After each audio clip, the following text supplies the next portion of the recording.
Now the first thing you're going to want to do before you start is to put a jack underneath your cross member. Your cross member holds up your fuel tank, the back of your engine, the transmission, the transfer case. There's a whole ton of weight sitting on this bar that goes across the underside of your Bronco. So make sure, be safe, put a jack under it. We're not going to be removing both bolts completely, so there's really no chance if you do it following my instructions that it will fall on you. But the jack makes sure everything stays in place, and it's an extra length of security, just in case. Okay, we're here underneath. Hopefully I only have to make this video once because I can't really see what the camera's looking at. But the first thing you're going to want to do is to put a 18 mil wrench on this bolt here and remove the nut off the back of it. Remove this bolt completely. This bolt right here, you want to back off, but you want to keep in the vehicle. You don't want to lose that nut off the back of this because it is a pain to get it back on. So, once again, I've accommodated this way so that it just slides over top. Don't know how easy that is to see, but the bolt on the inside just slides over and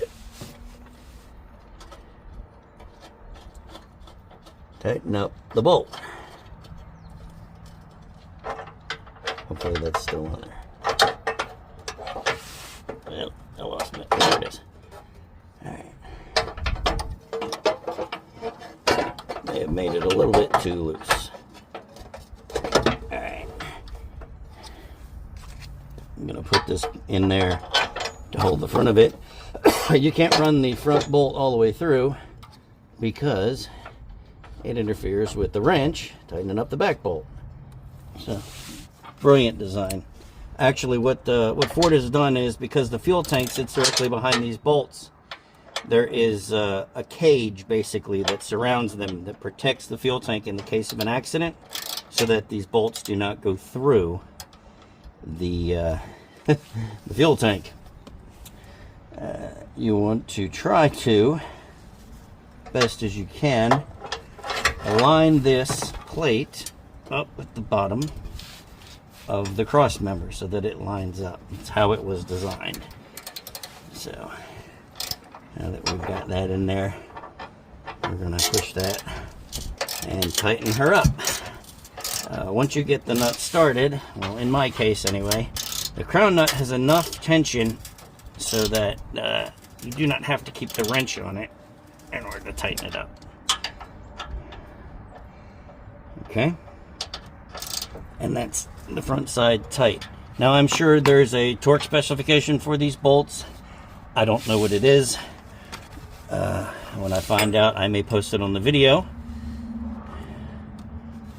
But if not, if I don't find it, you can definitely look it up yourself.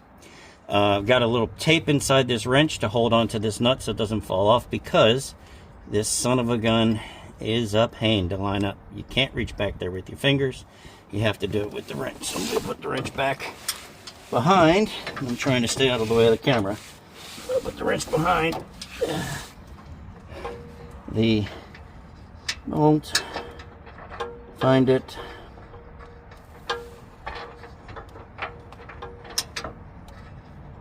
It's there somewhere. There we go. Found the nut. Get it tight. And then tighten it down. About probably the easiest installation of anything you can install on this Bronco. But at any rate, again, as many ugga-duggas as you can put on it. Of course, if you don't feel that you can do this, there's no reason why someone else who's more mechanically able can do it for you. Now that plate is installed. I know it's dark, and I apologize. I'm not Mr. YouTube or anything, but That son of a gun ain't going nowhere. There's clearance there between the exhaust and the plate. There's clearance here so that it doesn't vibrate and that this can clamp tight. And you've got clearance all the way around on all sides so that you don't have anything hidden.